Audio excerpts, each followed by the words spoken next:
আসসালামু আলাইকুম। আশা করি সকলে অনেক ভালো আছেন। আপনাদের সকলের আলহামদুলিল্লাহ আমি অনেক ভালো আছি।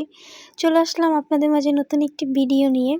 দেখুন ওয়েদারটা কত সুন্দর, বৃষ্টি আসার আগ মুহূর্তটা মাশাআল্লাহ অনেক সুন্দর লাগছে। এরকম ওয়েদার দেখলে কিন্তু মন এমনিই ভালো হয়ে যায়। আমি তো এত সুন্দর বাতাস আর এরকম ওয়েদার দেখে বাসা থেকে বের হয়ে গিয়েছি। মানে আমাদের বাসায় বাউন্ডারি দেওয়া, যে খালি জায়গায় আমি দাঁড়িয়ে দাঁড়িয়ে ওয়েদার দেখছি। ঠান্ডা বাতাস গায়ে এসে লাগছে, অনেক ভালো লাগছে। এই যে বৃষ্টি পড়াও শুরু হয়ে গিয়েছে। বৃষ্টি দেখে মন চাচ্ছে ভাজা পোড়া কিছু খেতে। তো চলুন আমার পাখি ভেজে একটা রেসিপি আপনাদের সাথে শেয়ার করি। বাসায় কলা ছিল তো ভাবলাম কলা দিয়ে পিঠা বানিয়ে খাওয়া যাক। তো চলুন রেসিপিটি আপনাদের সকলের সাথে শেয়ার করি। এখানে ময়দা, চালের গুঁড়া, কলা, চিনি আর একটু কর্নফ্লাওয়ার, একটু লবণ দিয়ে মাখিয়ে নিয়েছি।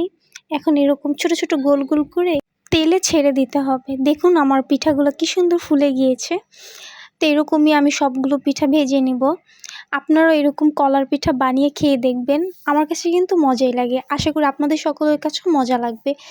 সহজে ঝামেলা ছাড়া পিঠাটি বানিয়ে খাওয়া যায় এবং খেতেও অনেক দারুণ লাগে।